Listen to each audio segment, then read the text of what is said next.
Good evening, everybody, and welcome to Carving It Up Live right here on Twitter, as well as the Carving It Up YouTube channel and the Grid Network YouTube channel. As always, I'm Bryson Carver. Very excited to be with you on this Wednesday. It's Carving Up the Context Day, which we're going to be talking about Jamal Murray and why I was actually kind of a little upset.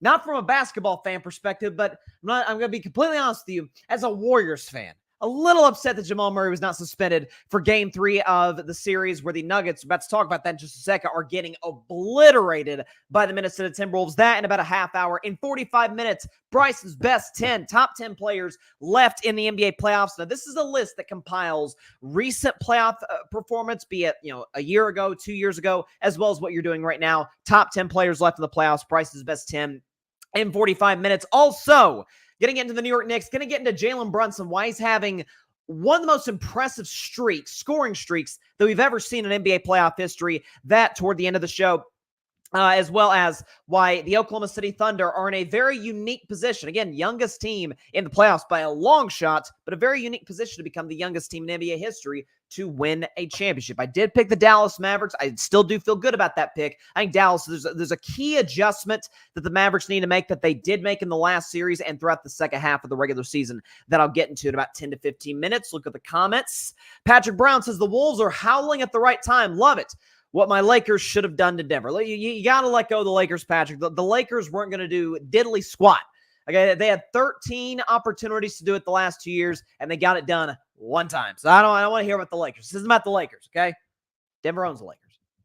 Just like the Wolves own the Nuggets. But first, I don't know if I don't want to be hyperbolic here because that tends to permeate our sports media outlook on a number of things. I don't want to say, oh, this is the greatest thing or the worst thing I've ever seen. I don't want to do that.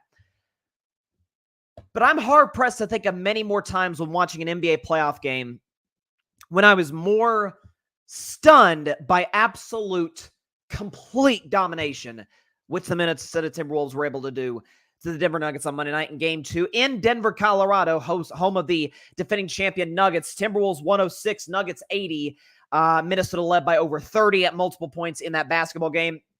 Anthony Edwards, who I thought had kind of a quiet game through three quarters, came on at the end of the fourth quarter. Not that it mattered because the Timberwolves were smoking Denver, but Anthony Edwards dropped 27 and 12. Karl-Anthony Towns, do we have Karl-Anthony? Yeah, Karl-Anthony Towns dropped 27 as well. Cat dropped 27-12. Anthony Edwards dropped 27 with 7 assists. The Minnesota Timberwolves, Jaden McDaniels, everybody on the floor. Alexander Walker was excellent. Defensively, the Minnesota Timberwolves were great. And I want to kind of focus in on something that the Timberwolves, to their credit, are taking advantage of, that to my own fault, because I picked the Timberwolves stupidly to lose to the Phoenix Suns the first round, even though I didn't believe in Phoenix. Don't know why I did that. Yeah, we all have bad takes.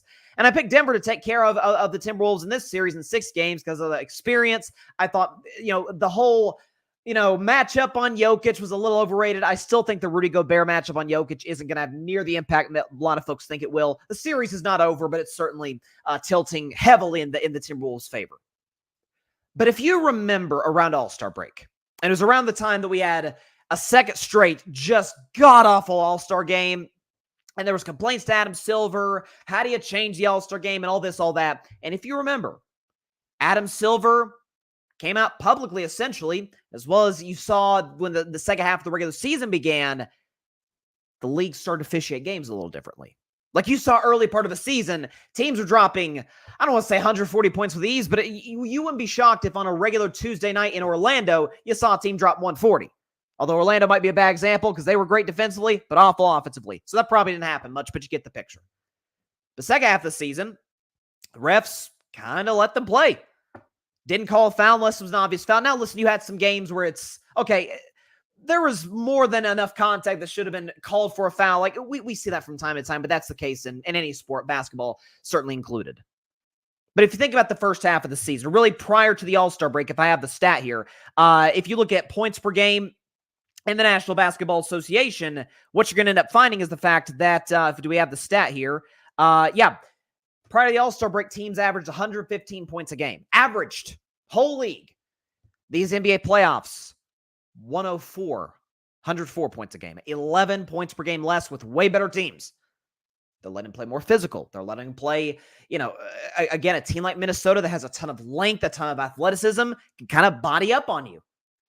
The Denver Nuggets haven't been as used to that. If you look at last year's postseason run, they faced the Timberwolves. But if you remember, Rudy Gobert played the whole series. By the way, congrats to the Gobert family. I believe he is, if they have not had their first child, they are very close. So shout out to the Gobert family. I may be hard on Rudy. I'm still going to be hard on Rudy in the basketball court, but shout out to the Gobert family for the addition of a little one. The Gobert was on Jokic, and Jokic destroyed him. And Jaden McDaniels, if you remember, didn't play that series because in the last game of the regular season, there was an issue, and I think he punched a wall, broke his hand, or kicked a wall, something like that, and was out for the entire first round. So they faced a beat-up Timberwolves team and not as emotionally mature a Timberwolves team. Then they faced Phoenix, who doesn't play any defense at all. This is last season, much less this year. Then they take on the Lakers, who are an excellent defensive team, but Denver executes perfectly in the fourth quarter late in those games. Jamal Murray makes some shots. Jokic finishes them off in game 4. And against the Miami Heat, the Heat played as well as they could, as hard as they could. Denver's just a better basketball team. Denver had more bodies. There was only so far Miami could take that series than the 5 games they ended up going. Then the first round, rematch with the Lakers, who were as good defensively. Denver took advantage. So I dismiss many of the basketball analysts who were like, hey, this could be a series where the Timberwolves are perfectly matched up to stop Jokic, which I still don't believe that's possible. I don't think you stop great players. You can certainly make it harder on them, which obviously the Timberwolves are doing. But because of how the league has officiated games, and for the record, I want to be completely straight with this. I love that. I think we have all reasonable basketball people want to see a sort of, not pickup like, because you want to be a little more organized than that, but a game officiated to the level that, like, I say this as a former referee in this field, as an intramural game in basketball would be. You want to kind of let the players play, let the players decide the basketball game. Don't call a foul unless there's absolutely, obviously, and unequivocally a foul. Let them go. What we don't want is one of the two extremes, kind of like in politics, right? The far right drives me crazy, far left drives me crazy for different reasons. We don't want 100 games that are 140 to 137. We also don't want games that are 75-72. Like that to me was in terms of how the game was officiated, in terms of, let's be honest, the skill at that point, the low bar of the NBA's history as it pertains to skill, at least post-merger. We want it somewhere in between. Again, 104 points per game on average. That's what you're seeing in the NBA, and that is what the Minnesota Timberwolves are taking advantage of. And it's rattling Denver. You have Michael Malone going darn near nose-to-nose with an official early on in the game when the game was still, I think it was like 11 or 12-7 Timberwolves. It was early on in the basketball game. Michael Malone didn't like a call, went to the official, went nose-to-nose with him. Shocked he wasn't ejected. Then you have the situation, which I'm going to talk about on carving up the context, develop a whole segment around it, is Jamal Murray not only throwing a towel at a ref, but throwing a heat pack at a ref. Jokic has looked off his game, has not played well in the first 2 games of the series. They're rattled. Minnesota's not only taken home court, which they went ahead and took care of that in game 1, but they've completely taken control of the series. Now, the good news for Denver, they have not 1, not 2, but 3 days off before game 3. The good news is for the Denver Nuggets, and these are the defending NBA champions. Let's not forget that. Let's not forget the fact that this was the second best team record-wise in the Western Conference, won 57 games. If there's any team that can get up off the mat after facing adversity, I would think it would be the Denver Nuggets. They have time to sit in this, to hear the media, rightfully so, by the way, crush them for how they played the last couple of games, especially game 2, getting obliterated by Minnesota. So that's where we stay here today. I would not be. I predicted a Denver blowout in game 2. No Rudy Gobert, which on second thought, maybe they would have had a better shot if Rudy played. Neither here nor there. Should not have won Defensive Player of the Year. Should have been Wemby. We'll put that aside. But I thought this could be a blowout where Minnesota, hey, we took care of home court. We're not took care of home court. We've stolen home court. Game 2, if we win it, great. If we don't, it's 1-1. Our worst case scenario, we go home 1-1. I think we'll take that. They said, F that. Let's go and take both games. In Denver, they take it to the Nuggets. The Nuggets do not even come close to matching their physicality. Now, again, the good news for Denver is two things. If there's any coach that's capable of making on-the-fly adjustments, it's Michael Malone.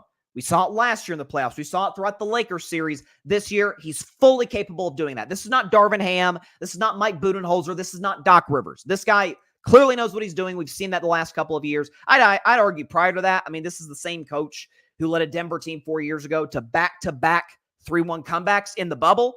I get it was the bubble, but that's still a 3-1 deficit. It's very hard to come back from. Denver did it twice. So Michael Malone can make the requisite adjustments. The Nuggets are still, relatively speaking, healthy. And the good news is obviously the health, but Denver does have the bodies to be able to match the physicality of Minnesota. In theory, on paper, KCP, Aaron Gordon, Michael Porter Jr. I mean, Nikola Jokic is never going to be mistaken with Ben Wallace, but, you know, he's still a big body down low in the paint. So this series is not over, as some may be trying to say. I understand why people would imply that.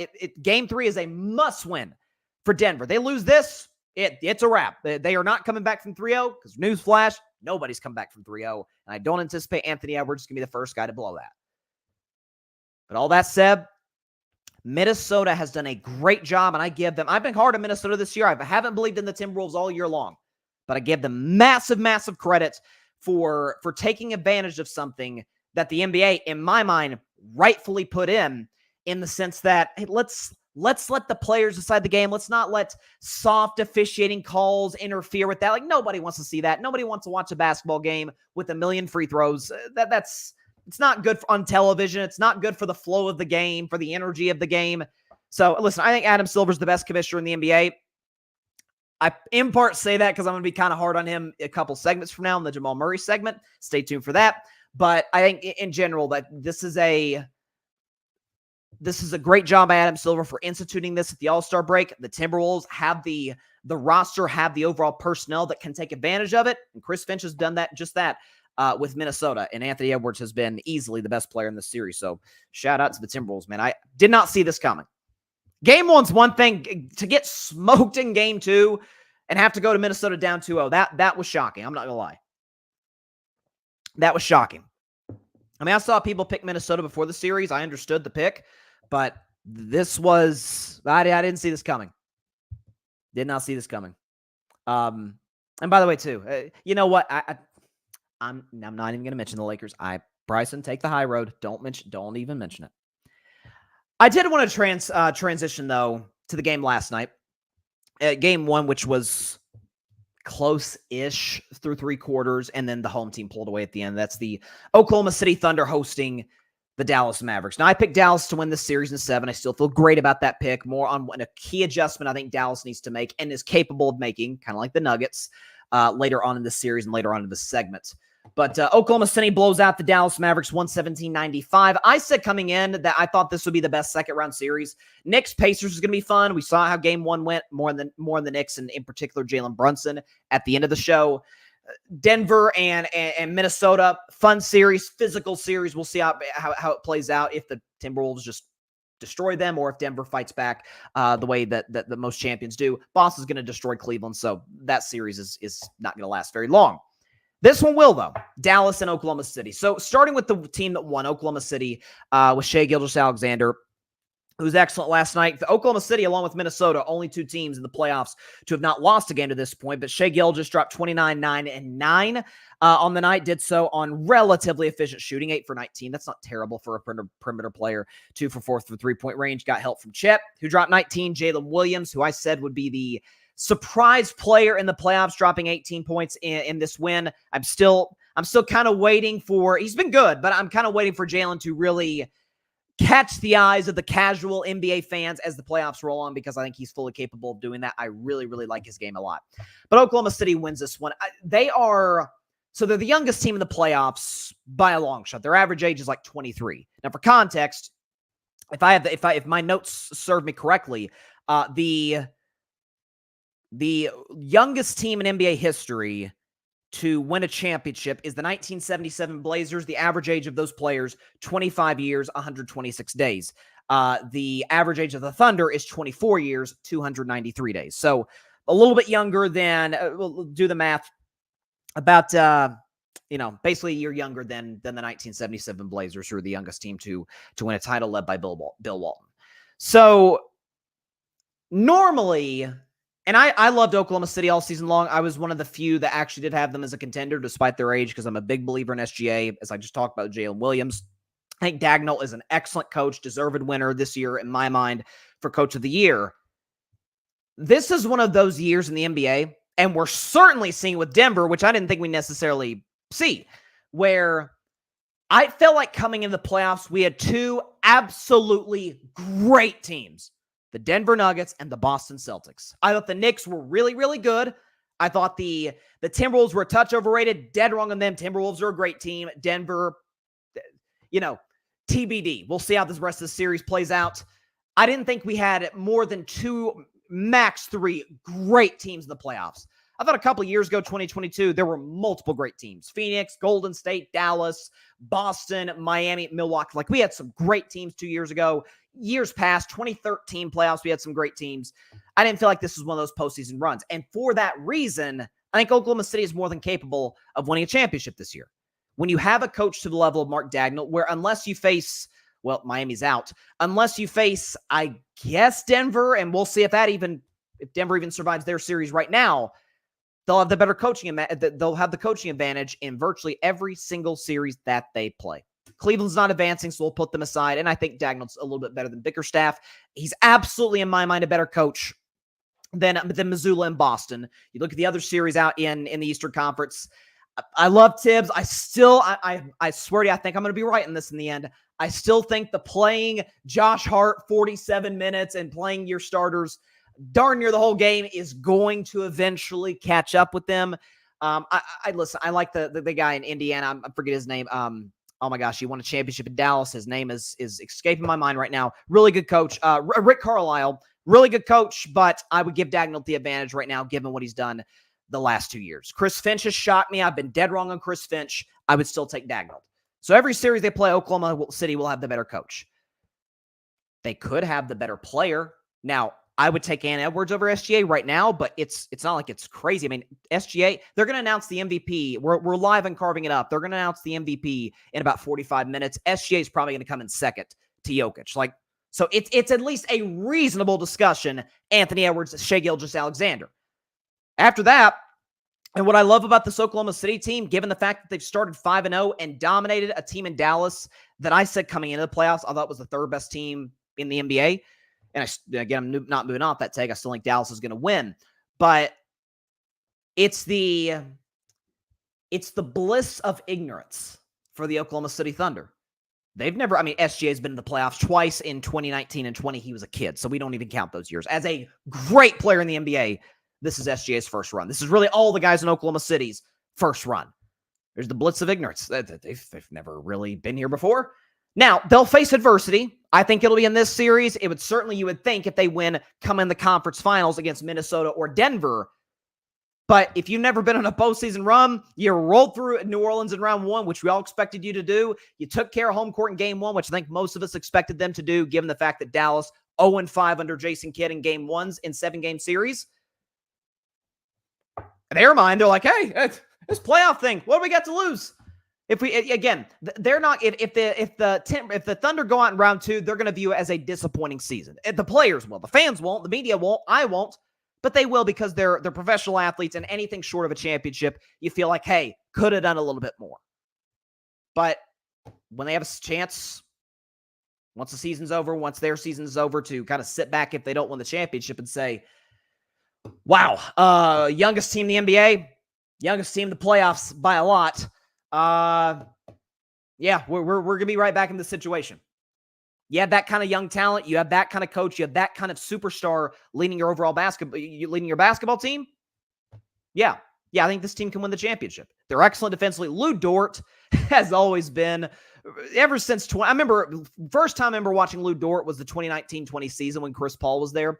And I remember he was great in the bubble. He had a great game 7, if I remember correctly, against Houston in the first round of that series. Like, I've always loved Lou Dort. He can shoot the three. He's a tremendous perimeter defender. Guy's built like a dang, tight end. He's a great athlete and did an excellent job. Luka Doncic did not have a good shooting night last night. Luka went 1 for 8 from 3 and 6 for 19 overall from the field, only scored 19 points. So Lou Dort did a great job.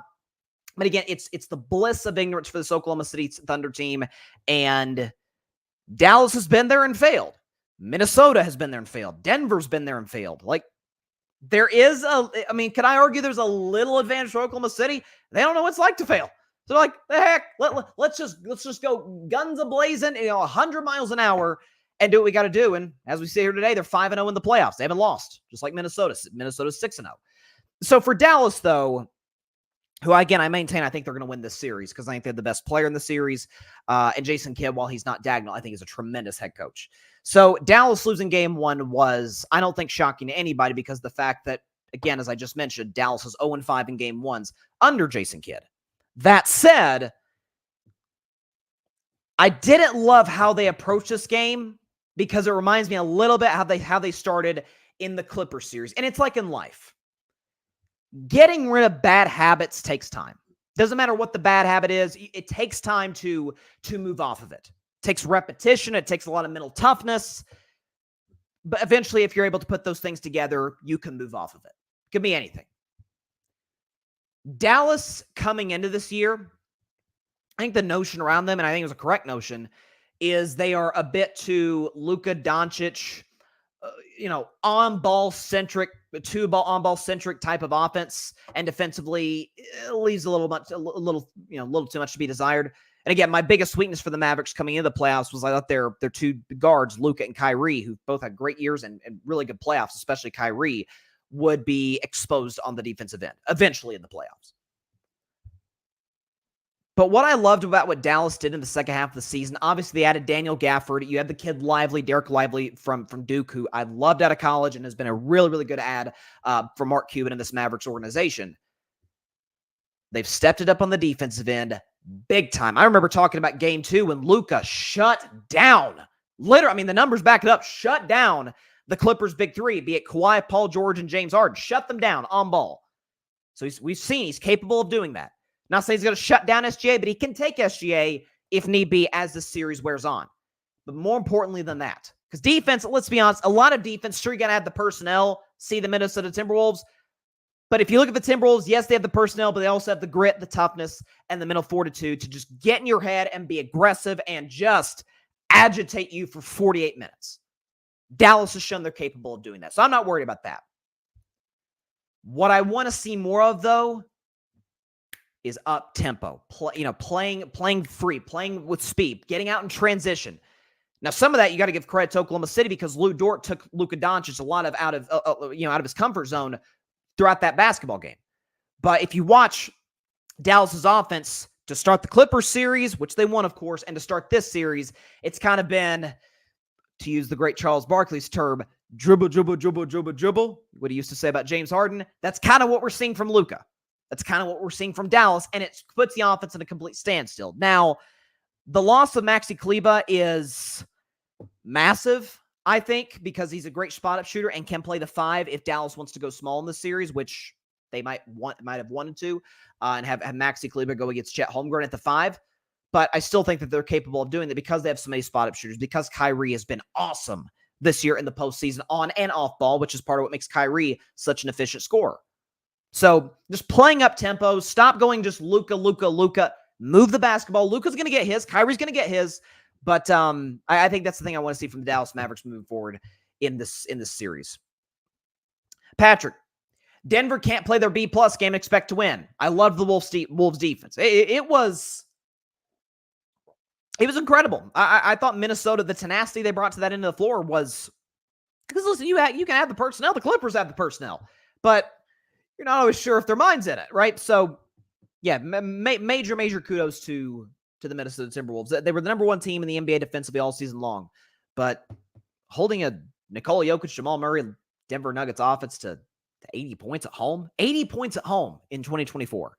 That is, keep in mind, as I mentioned earlier, average points per game in the playoffs, 104 per game by teams in the playoffs. Denver held a 24 points under that. That is amazing. Kudos to the Timberwolves. Oh, dang, this sucks. Apparently, according to Shams, Thanasis, I want to emphasize that, Thanasis Antetokounmpo has torn his Achilles and will undergo surgery. How did he tear his Achilles? Dang.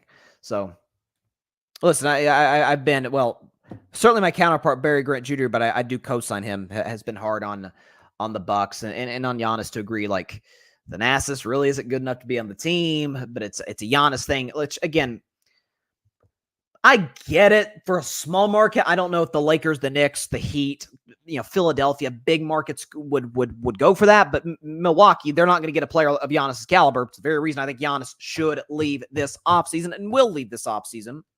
Only time will tell if they're willing to do that. But very, very interesting. So this sucks though for Thanasis to tear his Achilles like that. No question. Also, I thought we had breaking news. My bad. I read that wrong. Anywho, let's transition now, though, to carving up the context. So carving up the context is a context. If I can speak today. It's a segment we do every Wednesday. About 30 minutes of the show. We're doing it a little earlier today. About 30 minutes into the show. And essentially what that means is I look at a story, a headline, something that happened in a game, a comment somebody made. It can be anything. And try and go a little deeper, put on my investigative hat, my journalism hat, if you want to call it that way, even though I'm not a journalist, and try and look a little deeper, carve out the context of the situation at hand. And this is a really fascinating one. So we're going to go back to the Denver-Minnesota series. So I focused on Minnesota a lot, and I want to focus on Denver right now, and in particular, the second best player on their team, a kid by the name of, he's not really a kid anymore, but a guy by the name of Jamal Murray. So as the head coach of the Colorado Buffaloes, primetime Deion Sanders says, give me my theme music.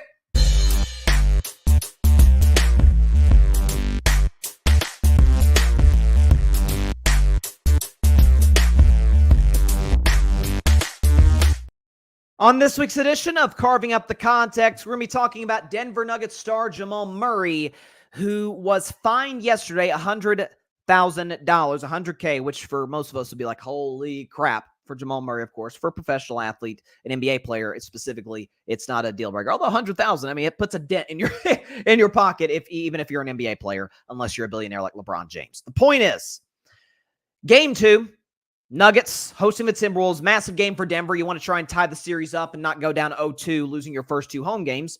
But that occurred. Denver lost, and in the midst of it, early on in the game, I think we would all agree, fueled by, in part, the physicality that the Minnesota Timberwolves showed throughout that basketball game. Jamal Murray, when the action was on their side of the court, when he was on the Nuggets bench, on that side of the floor, threw a towel at the feet of a ref. The ref didn't see it. Okay, well, in Jamal Murray's mind, he's like, okay, I missed him. I didn't hit him, I guess, which I don't know what damage a towel is going to do if you throw it at him and make contact. The issue is you could slip on the towel. Jamal says, I'm going to do one better. I'm going to throw a heat pack at the ref, which evidently, I guess I didn't see that either. And so it was under a lot of scrutiny on social media. Even the TNT crew brought it up. Reggie Miller, Jamal Crawford, Kevin Harlan brought it up. And it's been the topic of conversation in the ensuing 48 hours since that game. Discussion about, should Jamal Murray be suspended? Should he not? What's the bar between, okay, he didn't hit anybody, but it really could have injured somebody if they slipped on the towel, God forbid. Karl-Anthony Towns, I think it was the heat pack that Jamal Murray threw. It might have been the towel, but I think it was the heat pack. Karl-Anthony Towns, who stands 6'11", 7 feet tall, really athletic, big, was very, very close to the heat pack. Could have easily slipped on that thing, and God knows what would have happened after that. It's a situation that could have easily led to an injury to a Timberwolves player, a Nuggets player, an official, somebody else, a coach maybe. So I was really, really conflicted about this in the immediate aftermath. Because my thing is, okay, on one hand, you have this fascinating story. Defending champion Nuggets, down 0-2, going to Minnesota in Game 3, like the ultimate must-win. What do you have in me? You didn't get smoked in Game 1, but you certainly got thoroughly outplayed in Game 1, and you got absolutely humiliated in Game 2 on your home floor. I think at some points the Denver crowd actually booed the Nuggets.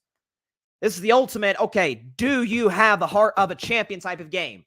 And for that reason, I'd really like to see Jamal Murray out there with Jokic, and let's see what the champions have got. And then on the other hand, he also threw a towel at a ref, could have easily slipped on it, and said, you know what? I'm going to do you one better. I'm not going to throw a heat pack. So he throws two things separately at an official that could have injured an official, injured a player, injured a coach, could have injured anybody. On that hand, I'm like, okay, that can't go without some sort of significant punishment. Now, if you want to make the case $100,000 is, okay, I won't disagree with you there. But after thinking about it, and I want to see Jamal Murray out there, and by the way, he's going to be out there, he should have been suspended. And the reason I say that is this. As I mentioned earlier, he did not throw one thing, he threw two things. Also, too, I was thinking about other guys who have gotten suspended. I was thinking about somebody like a Draymond Green, who his team, if you remember, lost game 2, this is just a year ago, to the Sacramento Kings. My Golden State Warriors went down 0-2 to Sacramento, and Draymond Green was involved in an incident with Domantas Sabonis, where Draymond got the board, Sabonis grabbed his ankle, Draymond, and again, I said immediately after, should have done this, but Draymond tried to free himself and stomped on Sabonis' ribcage. Got ejected for that game, and I said, hey, he absolutely should get tossed. You can't do that. But my thing is, okay, come on. It's 0-2. It's the defending champions. I want to see Draymond Green a must-win game for the Warriors. The NBA said, no, we are going to suspend him. Why are we going to suspend him? Because of his history. Well, that's interesting. Joel Embiid, and I brought this setup numerous times, has two more flagrant fouls than Draymond Green. One more flagrant foul than Draymond Green in the postseason in a third of the games played. Interesting, they don't suspend Joel Embiid for his history, but they suspend Draymond Green. Well, Bryson, what's history got to do with it? Jamal Murray doesn't really have a history. Yeah, you're correct. He doesn't have a history. Did DeJounte Murray have a history? See, we forget this because the series ended up being kind of irrelevant because the Hawks a year ago never had a chance against the Celtics. But if you remember, Jamal Murray was arguing a call with an official. This was game 4 in Atlanta, Hawks-Celtics. Jamal Murray didn't like a call from a ref, got in the face of the ref, made contact with the ref, got thrown out, and was suspended for game 5. Now you could say, well, Jamal Murray didn't make contact. Well, he easily. Not only do I think he could have injured a ref, we'll be kind today. He at least was intending to make a point to the ref by throwing two somethings separately at the feet of an official because he didn't like how the game was being officiated. What's the difference in that and DeJounte Murray? What's the difference in that for your team down 0-2 and Draymond Green, who's down 0-2? Because if they didn't suspend Joel Embiid for a history of unsportsmanlike acts, which again, can I remind you again, more flagrant fouls in a third of the games played in the postseason than Draymond Green, but it is Draymond who gets the suspension. You suspend Draymond, his team's down 0-2. You don't suspend Jamal Murray when his team is down 0-2. Even though Jamal Murray doesn't have a history, neither did DeJounte Murray, and he made contact with an official. And he got suspended. And to me also, the potentially dangerous aspect of this, and again, I want to emphasize something I said earlier when I was talking about how the games are being officiated in the playoffs, because I love it. And I think Adam Silver has been the ultimate, if something doesn't work, we're going to fix it. The load management rule, the 65 game threshold. When Adam Silver detects a problem in the NBA, he's quicker than any commissioner in any league. Goodell is close, but to fixing the problem almost immediately that next offseason. And that's why I love Silver. It's what drives me insane about Rob Manfred. Drives me crazy. But this to me is a little bit of a weak spot in Adam Silver in terms of the inconsistencies with punishments that are levied out. Because Jamal Murray threw a towel and then threw a heat pack at a referee, and I shouldn't say all he got, but he did get a $100,000 fine. By the way, Rudy Gobert did something else in the regular season that Jamal Murray did in the last game, and that's do the money sign to the referee. Rudy got, I believe, suspended, if I'm not mistaken, in the regular season. I could be wrong on that. I know for a fact he got a hefty fine. Other players, be it this year, be it in the future, could see that, could throw something at a ref, again, depending on whether the guy or woman sees that or not, and say, hey, Jamal Murray got away with it. You're going to suspend me? Well, Jamal Murray. So it sets, I don't want to say a dangerous precedent, but a rough precedent for the NBA. I mean, we've seen, again, different commissioner, I understand that, David Stern, but we've seen guys leave the bench, which is the ultimate no-no. I understand that anytime there's an altercation on the floor, but we've seen guys leave the bench and get suspended. A guy throws something from the bench? Again, hitting somebody with a towel is not going to hurt them. But them slipping on it, oh, absolutely, that can injure them. Badly, I might add. A player, a coach, a referee. Basketball's a fast sport, up and down, especially the NBA, especially the NBA playoffs. Fast, up and down, transition. If somebody were to go up if Anthony Edwards were to go up for a dunk and a towel is right there and he slips and blows his knee out, oh my God, now the biggest star of the playoffs is gone because of your reckless act, Jamal Murray. So again, it not only sets, and it not only is inconsistent with previous rulings by the NBA, it sets a bit of a dangerous precedent. I could throw a towel. I can throw, if I wanted to throw a, gosh, I don't know. If I wanted to if I want to go full Bobby Knight and throw, let's not even go full Bobby Knight and throw chairs. Let's say if I threw a cushion of a chair at the feet of a ref. Now, again, that's more solid and hard than like a towel is, but Jamal Murray got away with it, and he threw two things. I don't know. I want to see Jamal Murray in Game 3. A part of me is still like, I'm glad he's out there because I want to see the Nuggets at full strength, going 1,000 miles an hour at the Timberwolves. Let's see how the champs respond. But on the other hand, you weren't really consistent in the past. And we'll see if you're consistent in the future. Only time will tell, but it could set a dangerous precedent. So, for this week's edition of Carving Up the Context, the Jamal Murray punishment, I love it. Let's see. Patrick. Nuggets were down 30 points at one time. Their emotions got the best of them. Murray should have been suspended one game. If that were Draymond, better believe it happens. Yeah. And for the record, I'd defend it. I mean, if Draymond gets suspended a year ago for that situation with his team down 0-2, I'd say, well, at least the NBA is being consistent. I mean, at least everybody, and by the way, the Warriors did go on to win that series and win that subsequent Game 3. But one thing, too, as well, before we get out of here, or not get out of here, but leave the segment, is this is online for Denver. And again, we'll see how the champs respond. I think they'll respond well because they have a great coach. They have a great basketball team. This might be so 2003 is the first year that they instituted a 7-game series in the first round because it used to be best of 5. Way back in the day, it used to be best of 3. So since 2003, when every series is a best of 7, this Denver series might be en route to being one of the weakest title defenses we've ever seen in the last 21 years in the NBA. We can put this up. To me, these are the 5 weakest title defenses in the NBA since 2003. The 07 Heat, after winning the title, swept in round 1. 2012 Mavericks, same thing. 2021 Lakers lost in 6 in the first round, but in the Lakers' defense, AD missed a lot of time. LeBron wasn't totally healthy. You can make a case. Well, the Lakers weren't full strength. 15 Spurs lost in 7 games the first round, but if you remember, that's when Chris Paul, contrary to popular belief, Chris Paul's pretty good in the playoffs, hit almost a buzzer-beating game winner to beat the team. The Spurs were as close as you can humanly be to winning a series when losing a series. 2011 Lakers swept in round 2 by, I guess that was Dallas in the second round. I think it was Dallas in 2011. If Denver goes out in 4 or 5 games and the series continues to look like this will go down shockingly as one of the weakest title defenses we've ever seen. And it goes back to what I said after last year and throughout parts of this year. Anytime the word dynasty was brought up, I'm like, let's slow down. Come on.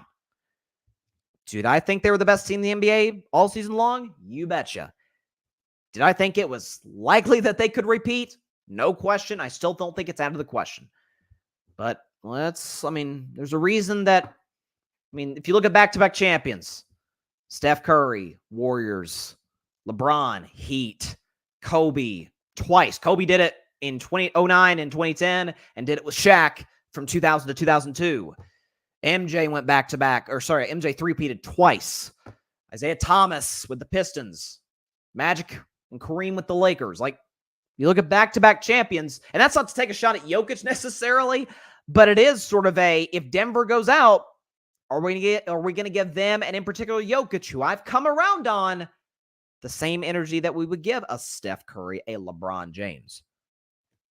I mean, and I was one of them, absolutely crushed Kevin Durant for getting swept again by Minnesota. Denver goes out in a sweep or a gentleman's sweep to the Timberwolves.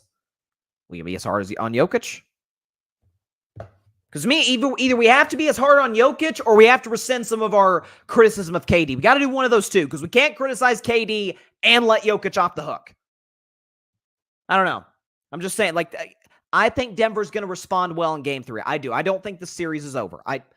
If Denver has any sort of heart of champion left in them, they have 3 days to sewer over this, to sit in the stench that they have created for themselves and respond on the road.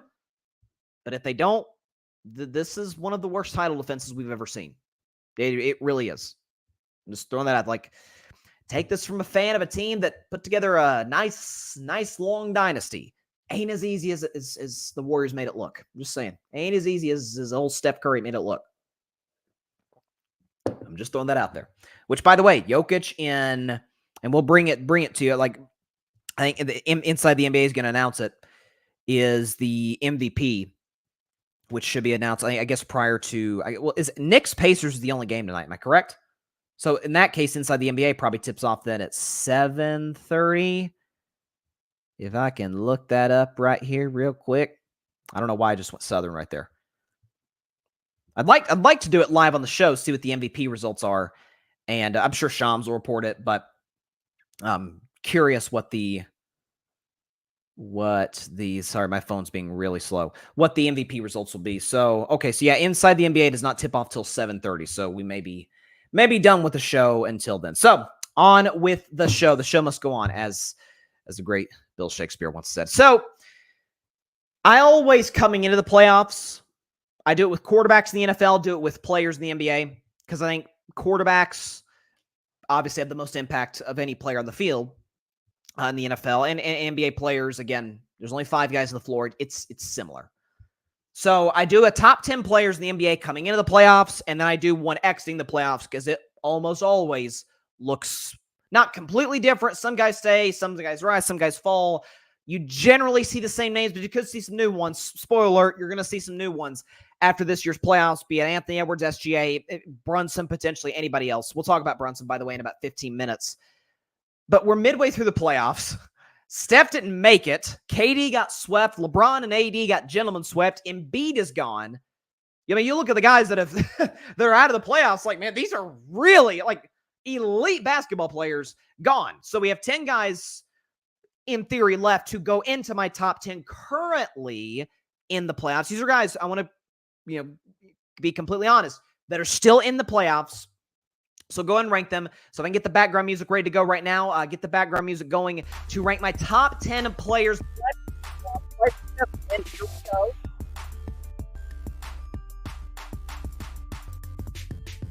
It will start at number 10. The 10th best NBA player left in these playoffs is Karl Anthony Towns. Cat is the best player left in the NBA playoffs, and here's why. So the guy's averaging about 20 points a game, 9 rebounds, which you'd like it to be a little higher for a guy of his size and stature, but Cat has always been more of a spot-up shooter. I am really impressed with the fact that he missed a lot of time due to injury. I think about 16 games, comes back at the end of the regular season, and we saw it with Brandon Ingram with the Pelicans, never really found his rhythm after coming back late in the year. Like, a lot of times you come back late in the season, a team has kind of built a rhythm without you. You want to be playing your best basketball at the end. Cat struggled a little bit out the gates, but is back on. He dropped 27 and 12 the other night in Game 2 against the Denver Nuggets. He's played very, very well in this year's playoffs. He's a 40% shooting big. He's an efficient big. Again, not the type of down low presence that we expect a lot of centers to be, but that's never really been his game. So we have to accept him for what he is, the role he plays to the Timberwolves, and that's why I've got Cat as the 10th best player left in these NBA playoffs. At number 9, the number 2, who at times has played like the number 1 on the Boston Celtics, it is Jalen Jalen Brown, the 9th best player left in the NBA playoffs, and here's why. So offensively, he's been the best player for the Celtics in the postseason. He's averaging 24 and 6 assists this year. 6 rebounds this year in the postseason. Jalen has shot very well from three. He's good off the dribble, at least going to his right hand. The left hand, I know some people try to portray it as like this false narrative. It's a thing. He seemed to improve it as time has gone on, but whether or not Jalen Brown can consistently beat you off the dribble going left still remains to be seen, especially as the Celtics go deeper in the playoffs. I think they're going to wax Cleveland just like they waxed Miami. As I said about the Celtics coming into the playoffs, they shouldn't have more than 2 losses going into Eastern Conference Finals against either Indiana or against the New York Knicks. But Jalen Brown has been a guy who, listen, we've seen a lot of playoff games where Tatum has been amazing, and other games where, okay, the number 2 guy, the Robin to Batman is going to have to pick up the load. Jalen Brown's done that time and time again. Celtics really haven't faced any adversity. If you want to say losing the home game to the Heat, but we all knew Boston's way better. They're going to win this series. As great as Spoelstra is, he just didn't have the bodies to compete with Boston, or really the talent to compete with the Celtics in that series. Jalen Brown's been really good. That's why he is my 9th best player left in these playoffs. At number 8, a team I hate. Didn't need for that to rhyme. Donovan Mitchell, the 8th best player left in this year's playoffs, and here's why. So if you look at his numbers, he's averaging 29, 5, and 4 in these playoffs, but 29, you're like, wow, Donovan Mitchell's showing up and showing out. Some of that is a little skewed because he, and to his credit, I want to take credit away from him for doing this. In game 6 and 7, went crazy, dropped over 50 in game 6, I believe dropped about 40 in game 7 to lead the Cavs. By the way, down at 1.18 to the Orlando Magic against a great Magic defense, a limited Cavs offense. Didn't think Cleveland would come back. I was proven wrong. They did. Donovan Mitchell has, again, I've been critical of him in the 22 and 23 playoffs, but prior to that, this is a guy who has 50-point playoff games on his resume. This is a guy who has outplayed prime Westbrook in playoff series. He's gone back and forth, outplayed Jokic in series. Like, this guy is by and large showed up when his number is called in the postseason. Can he, again, the Cavs aren't beating the Celtics, but could he push it to a game 6? I'd be impressed if he did. Donovan Mitchell, the 8th best player left in this year's playoffs. At number 7, the number 2 guy on the Dallas Mavericks, it is Kyrie Irving. Kyrie Irving, the 7th best player left in this year's playoffs, and here's why. So he's averaging 25, 5, and 4. This is a guy who I've consistently said has the greatest. I love Steph Curry. He's my favorite player ever, but Kyrie's got the greatest handle I've ever seen in my life. I've been critical of Kyrie off the court in the past, but I've always said he is one of the most efficient small players in NBA history. I mean, he's a 50, 40, 90 guy. He's a great three-point shooter. Obviously can get whatever he wants off the dribble. He's the greatest, I think he's the greatest non-dunking finisher among guards in NBA history. Like, again, as far as skill, you could maybe put Kyrie in the top 10 of all time. I'm dead serious on that. Now, it hasn't always come out to great production in the playoffs, at least with him being the number 1 guy. The good news is he's not the number 1 guy. Everybody knows the man in Dallas is Luka. So Kyrie's sort of being able to play the same role that he played in Cleveland when the Cavs won a title in 2016 is really incredible. It's amazing to me that if you look at the 8 teams left in the playoffs, among superstars or even stars, Kyrie's the oldest guy, and he's barely into his 30s. It just goes to show you, like, the guard, I'm not saying LeBron and Steph and KD have totally passed the mantle, but they are in the process of doing so with some of these younger players. So the fact that Kyrie is like the old guy is really weird. But Kyrie's been great in these playoffs. He had an awesome game 4 against the LA Clippers, albeit they lost. But Kyrie has been really good. I'd like to see the Mavs getting more involved in this series. Kyrie Irving, the 7th best player left in this year's playoffs. At number 6, the guy he lost to just last night and is playing in this series, it is the guy who's probably going to finish 2nd for league MVP, Shai Gilgeous-Alexander, SGA. The 6th best player left in this year's playoffs, and here's why. So he's averaging 27, 6, and 6 this year in the postseason. He is, again, we talk about efficiency. He's been an efficient player, over 50% from the field this regular season. A very good case can be made that he's the league MVP, as I just mentioned. The guy, again, was top 2 in scoring, top 3 in scoring this season, leading the youngest team in the NBA to the postseason, doing so, again, with a lot of young guys around him. Giddey, Holmgren, Jalen Williams, Lou Dort, very, very young Oklahoma City team, coached by an excellent coach and Mark Dagnall. But SGA has been awesome this year, took care of the New Orleans Pelicans quickly. If SGA had the playoff history of like a I don't know, let's say this is 2019, of a Klay Thompson, he might be in my top 3 or 4 because, again, we know what Game 6 Klay was. Part of me is just living in the past as a Warriors fan. I try not to do that. But the point is, SGA has been great. If he had more of an extensive playoff history in recent years, again, not all that's his fault because he's young and the Oklahoma City Thunder were rebuilding. I think this guy and this team has the potential to really, really be dangerous over the next decade. Young talent everywhere. Sam Presti is one of the best executives, I think, in sports. There's not that many people, again, in professional sports that knows how to accumulate young, talented guys, put them together, be able to mesh them together, put together a requisite roster that can go deep in the playoffs. Oklahoma City, again, as I said earlier, we don't have that many truly great teams in this year's playoffs. Doors open for the Thunder to become the youngest NBA championship team of all time. We'll see if they're able to do it. Their leader is Shai Gilgeous-Alexander, and he is my 6th best player in this year's playoffs. At number 5, we move the top 5. To me, one of the most weirdly underrated players in the NBA. I've been a fan of his for a long time. It is Jason Tatum. Jason Tatum, the 5th best player in the National Basketball Association in these playoffs that is still playing, and here's why. So, again, as I said coming into this segment, this is a mix of what you've done in this year's playoffs as well as what you've done recently. So within the last 2 to 3 years in the postseason, Jason Tatum's been great. Took a team to the finals after being first-team All-NBA in 2022. He got a team to the conference finals after once again being All-NBA in 2023. Doing so, mind you, with the second 50-point Game 7 in NBA history to eliminate the Philadelphia 76ers when facing elimination. He's one of the better players, I'm not kidding, in history when facing elimination. Efficient, great scoring outputs, excellent defense. And that's really what I want to focus on because Tatum, if you look at his numbers, only, again, shooting percentage isn't good. Didn't play that well the other night. 21 points with 10 rebounds, 5 assists. He's getting other guys involved. You see the 10 rebounds. He has a defensive rating, folks, of 100. That, my friends, is remarkable. Absolutely remarkable for a star player, superstar player, which I believe Tatum to be in this year's playoffs. We'll see if he's first-team All-NBA for a 3rd straight year. There's a potential chance that he could be. I would vote him to be in that position. Tatum's been, again, if you're asking Tatum to be Jokic or prime LeBron, he's not that.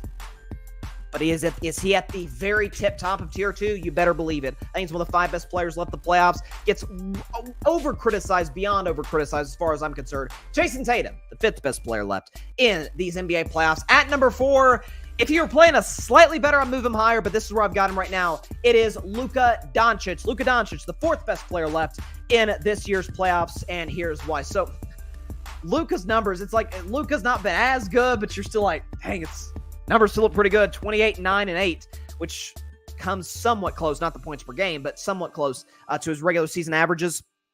Listen, this is somebody, I get he's had the knee injury, but to his credit, has been really committed to the defensive end, had a great series on that end of the floor against the Clippers. Would like to see him be a little bit more impactful on that end as the series goes on against the Oklahoma City Thunder. But let's not forget, folks, this is a guy who, in closeout games, averages well over 30 points per game, basically like a 30-point triple-double in closeout games. Again, Oklahoma City, make sure this puppy doesn't get to a Game 7. Make sure, if you're going to beat the Mavericks, do it in 5 or 6. Don't let it get to a Game 7.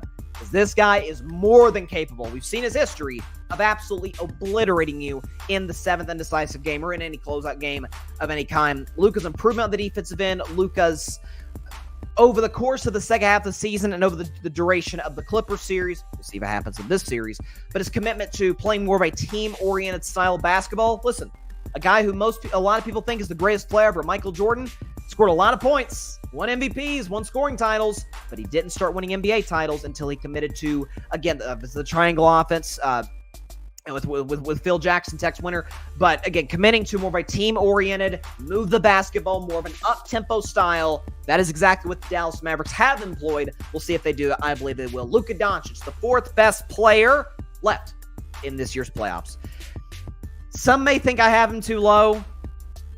Some may think not too high. I don't think anybody thinks I have him too high, but I'll make a case. At number 3, 3rd best player left in the playoffs is Nikola Jokic. Nikola Jokic, the 3rd best player left in the postseason, and here's why. So again, the man is averaging 27, 15, and 9. So he's been on a 3-game stretch. I didn't think he played great in Game 5, the closeout against the Lakers. He has not played well at all the last 2 against the Timberwolves. And again, that to me factors in At this point, I think you can kind of guess who the top two are above Nikola Jokic. But I think when you look at his overall playoff production, it's been really good in stretches and not that impactful in others. Like, the numbers are still there. But again, it reminds me a lot of Jokic's 2022 MVP season, where it's numbers look good, but get absolutely mopped by Golden State. I mean, sure he's the MVP? It reminds me of that a little bit now. Again, Nikola Jokic, in general, I still give him the title of best player in the world. If they get knocked out in round 2, we'll see if someone like an Anthony Edwards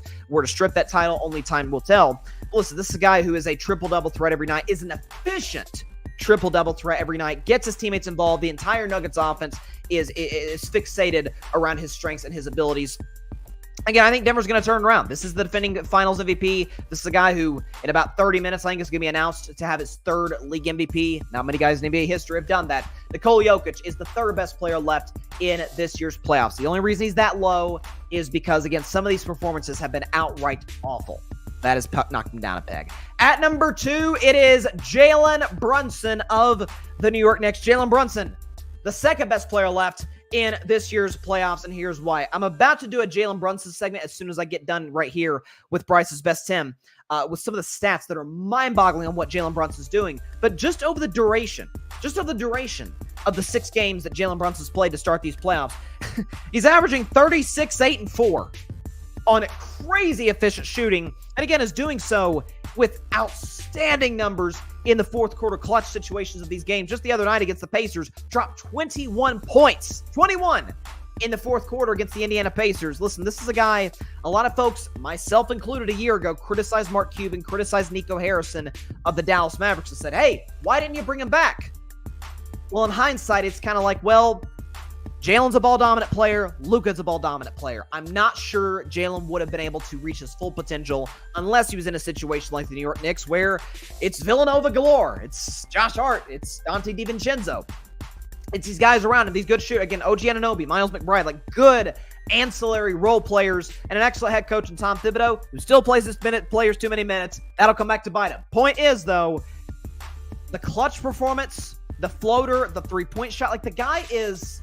I never thought I'd talk about Jalen Brunson as one of the 5 best players in the NBA in one-on-one get-a-bucket situations. I'm sorry. What I've seen lately, guys scoring at will. And you can throw any defender you want him. He's scoring at will. Philadelphia tried to stop him. Indiana, who's not a good defense at all, I think he's going to feast on them. Tried to stop him. Didn't work. Listen, this is a guy who's clutch. This is a guy who's a great leader, who's a smart player, typical Villanova guy, typical dad played in the NBA type of guy. Jalen Brunson to me right now, the 2nd best player left in this year's playoffs. That leaves only one man and one man only. And again, we're midway through the playoffs. We'll see if this changes. But as we see here today, the best player left in these NBA playoffs is Anthony Edwards. Absolutely. Anthony Edwards, the best player left as of right now in this year's playoffs. And here's why. So let's pump the brakes on the Jordan comparisons. This is, worst case, the 2nd greatest basketball player who ever lived. That said, how about 32? Can I interest you in 32, 6, and 5 on his incredibly efficient shooting, great shooting for the field and from 3 and from the free throw line. Now, listen, this is a guy who is there to take, again, this comparison I do kind of get to Jordan, to Kobe, to other guys of this sort of ilk. This is a guy who's ready to come in your building and absolutely rip your heart out of your chest. That is what Anthony Edwards is here to do. It's a guy who's got a bag on offense, a great handle. Again, is an explosive finisher at the rim, good in the mid-range, excellent three-point shooter. He's really, really worked on his three-point shot, and I give him a ton of credit for that. He can lock you up and lock you down on the defensive end of the floor. Listen, the leadership quality is there. Again, we talk about faces of the league. I think there's been 7, I said this a week ago, since 1984. 7 faces of the league since 1984. Magic, Bird, Jordan, Shaq, Kobe, LeBron, Steph. Guys who have the charisma, have the swagger. They got to have the game. Otherwise, you can't be the face of the league if you don't have the game. The MVPs, the championship. That's what all those guys have. Anthony Edwards doesn't have the MVPs of the championship yet, but the league is desperately searching for that American-born player. And listen, there is an advantage in a North American league to be an American-born star. Even if you're a Shai Gilgeous-Alexander, you come from Canada, that still counts. But the league's looking for that big personality to kind of take the mantle as the face of the NBA. It's weird to have a guy in Minnesota threatening to do that. But Anthony Edwards, given his playoff performance this year, his continued growth and improvement over the last few years in the postseason, and by the way, he's 22. That's the scary aspect. He's not even close to his prime. We'll see this kid continue to get better, continue to get more opportunities, and who knows? A championship could be in his future as soon as a month from now. This kid's special. He's got everything you want in a superstar player. Anthony Edwards, the best player left as of right now this year in the NBA playoffs. There you go. Let's go back over the list. From 10 to 1, I've got Cap, Jalen Brown, Spida Mitchell, Kyrie, SGA, Tatum, Luka, Jokic, Brunson, and finally, Ant-Man Edwards. That's my top 10 players left in this year's playoffs. I'm really looking forward to Knicks Pacers night. I think that tips off at 8, so about a little less than an hour from now from when we're doing the show live. Knicks are a 4.5-point favorite. I picked Knicks in 6 for the second straight series. I'll go Knicks in another nail biter. Like, the Knicks have won every single home game for the Knicks. Feels like every game for the Knicks outside of, I guess, game 3 against Philly. Every single game for the Knicks has been tight. Certainly every game at Madison Square Garden. And the only one the Knicks have lost was when they absolutely butchered the last 20 seconds of that game. And Tyrese Maxey hit 2 amazing shots just to send that to overtime. And the only reason it even got to a game 6 for me to be correct on Knicks in 6. I can thank Tyrese Maxey for that. But that's what we're seeing right now. This is a team that closes well late in games. And I want to talk about Jalen Brunson for a second before we get out of here. So Jalen Brunson is such an interesting story. So he plays in college. He's not a one-and-done guy. He's a typical Jay Wright, Villanova dude. 3-4 years in college, if I'm not mistaken. Played with DiVincenzo, who he's teammates with now. Played with Josh Hart, who he's teammates with now. And is the ultimate quintessential point guard. And is also the 2024 quintessential point guard. What I mean by that is people get stuck on hey, Steph Curry can't be the greatest point guard ever because he's not really a point guard. As classically defined, he's not. He's not ever be a guy who averages 8-9 assists a game. But as the point guard is currently defined, yeah, he's a point guard. He's got the ball in his hands a lot, initiates the offense, even when he doesn't have the ball in his hands. Like, that's what is amazing about Steph, what he doesn't get enough credit on. He makes the game of basketball easy for his teammates. By, again, his gravity without the basketball. Draymond Green's critical in that role as well. But Jalen Brunson's got a little bit of both. He's got a little Chris Paul and he's got a little Steph Curry. The ability to get his own shot at any point, anytime he wants, but also get my teammates involved. Get DiVincenzo. And I was going to say Mitchell Robinson, but he's injured. He literally just might miss the rest of the playoffs. Get Josh Hart involved.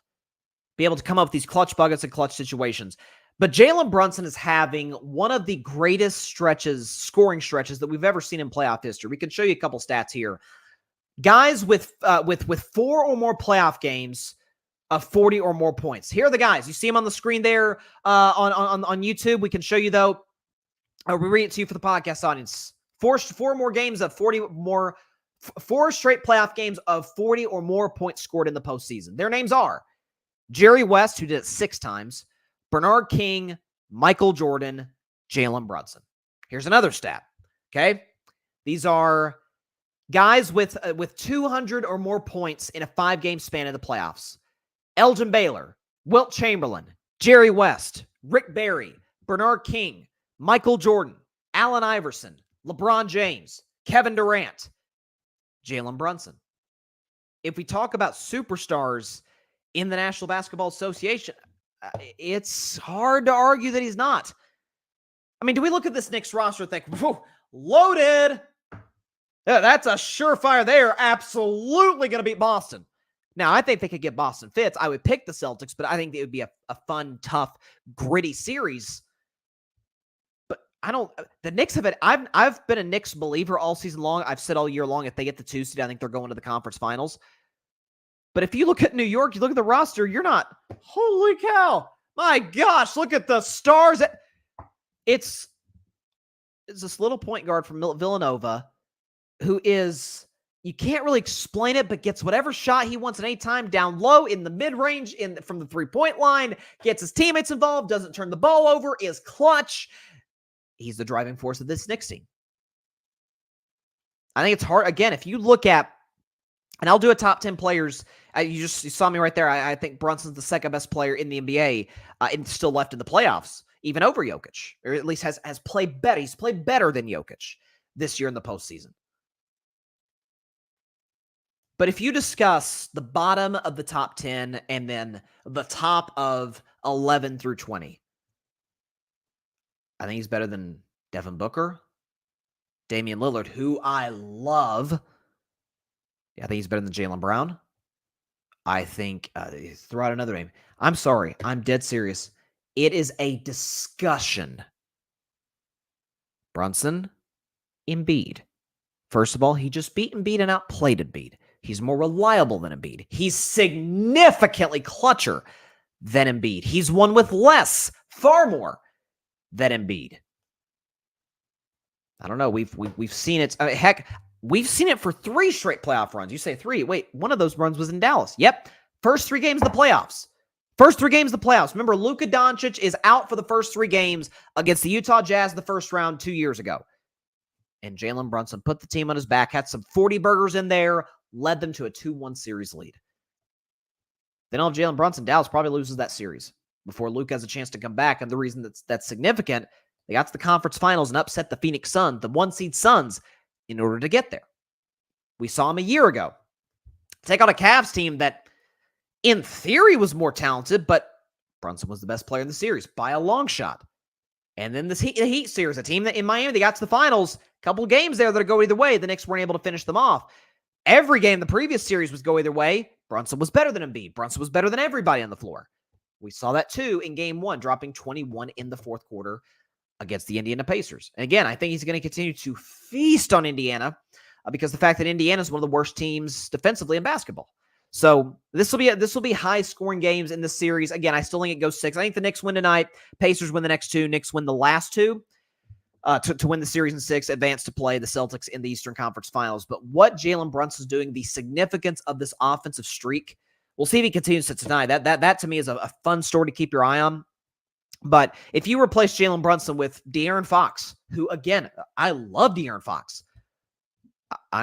They probably get past Philadelphia. First of all, forget Philadelphia. Did they win 50 games with De'Aaron Fox?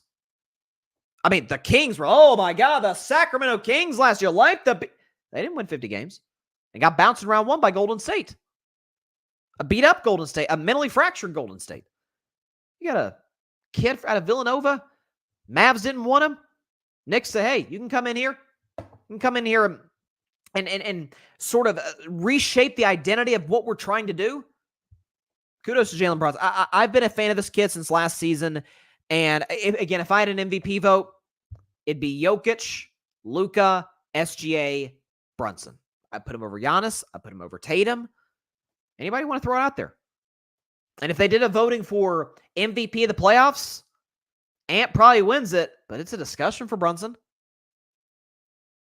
I mean, who is the tougher opponent, Phoenix or Philadelphia? I would certainly argue it's the Sixers. So what this kid's doing is really special. I think we need to appreciate it. It's great. It's great too for, I'm going to be honest with you, it's huge for the NBA playoffs because, yes, the changing of the guard is occurring in front of our eyes, although I think it would be unwise to assume Bron's never winning again, Steph's never winning again, KD's never. Be careful. Let's not go there yet. I mean, these are still all-time legends who are still at Steph's at the peak of his career, so is KD. LeBron's not quite there, but he's still amazing. But when those changing of the guard happens, there's a dip in ratings. There's a dip in interest. There's a dip in, I would argue, to a certain degree, experience and production. But for a big market team like for New York to be in the playoffs, potentially make a long run, let's be honest, we would much rather see a New York-Boston Eastern Conference Finals than a Cleveland-Indianapolis. I mean, no offense to Indianapolis, plenty of offense to Cleveland. Nobody wants to see that. Knowing the history between Boston and New York and basically every sport imaginable, that will be a fantastic series. Boston's going to take care of Cleveland. I really hope the Knicks beat the Pacers. Nothing against the Pacers. They've had a really, really, really good season. But Brunson Tatum, that'll be a fun battle. And I love Tatum. Love Tatum. But what Brunson's doing is truly, truly special. This is not a one-hit wonder type of situation like some are making it out to be. Like, this guy, we saw flashes of it in 22. We saw him do it a year ago, and we're seeing him do it and then some, times 5 in 2024. So kudos to Jalen Brunson and kudos to the New York Knicks. All right, that is all the time we have for today's show. Appreciate everybody stopping by as always. Be sure to catch Carving It Up Live on Friday at 6 p.m. Eastern, 3 p.m. Pacific time, right here on Twitter, as well as the Carving It Up YouTube channel and the Grid Network YouTube channel. Of course, be sure to like, share, comment, and please take 2 seconds out of your day. Hit that big red subscribe button down there. Helps the channel grow exponentially. We are trying to get to 1,000 subscribers. We got to 980 subscribers the other day. Greatly appreciate y'all's support. Let's get to 1,000 prior to the NBA Finals. Finals start in about a month. We can get 20 subscribers plus before the finals. So let's go. Let's try and hit that milestone. If you have not subscribed, hey, just takes a couple seconds. Red button down there, hit it. You're part of the Carving It Up family. If you have subscribed, thank you so much for your love, for your support, for taking time out of your day to take a chance on this podcast. I cannot tell you how much I appreciate it. Please tell your friends about it, your family about it, everybody you know about Carving It Up Live, except for your sleeping cat. That I do not suggest. The storms have been going on here where I live, and it is scaring the absolute piss out of my cat. Like, I feel bad for the guy. I really do. Shout out Nealon. But tell everybody you know about it. Just don't tell everybody you know about the show. Just not the cat. All right. Pacers Knicks tonight. MVP is going to be announced in about 20 minutes. My guess is it's Jokic, and it'll be well-deserved in my estimation. But you can certainly make a case for SGA, Luka, and definitely for Jalen Brunson. All right. 8 o'clock spot tips off in about 48 minutes live here on the Grid Network. I will be hosting it. Looks like we're going to have Barry Grant Jr. of the All Even Podcast, Mike Guido of the Bicoastal Baseball Podcast, as well as Eric Van Letten finally coming back from the Outside the Cage podcast. Tune in at 8 o'clock, so about 45-ish minutes from now, tune into that 8 o'clock spot, the best sports game show in town, live on the Grid Network's YouTube channel and on the Grid Network's Twitter account. We will see you then, I guess, in 45 minutes, and we'll see you on Carving Up Live on Friday, 6 Eastern, 3 Pacific, YouTube, and on Twitter. Please be sure to stay safe out there. Please be sure to take care of your physical health as well as your mental health. And please be sure to contact your local state representatives and senators to demand change for gun violence in America, no matter where you lean politically, right, left, center. It's an issue that impacts us every single day, every single one of us, every single day. And no matter what anybody on either side of the aisle tries to gaslight you on, oh, it's not a problem. Oh, there's one solution. Both are complete and utter lies. It's a layered issue that we've got to put our best efforts into and hopefully our best people into. So let's do what we got to do at the ballot box this November, certainly. But even prior to that, let's make our voices known and fix this issue because it impacts all of us. All right. I will see y'all on Friday. See y'all on 8 o'clock spot in 48 minutes. Tune into that. Stay safe out there. God bless y'all. Peace out. Jalen Brunson, man, I'll tell you what. Thanks so much for watching the show on YouTube, and be sure to go click that big red subscribe button and check out the other clips and full shows from Carving It Up Live, as well as our other incredible content creators here on the Grid Network.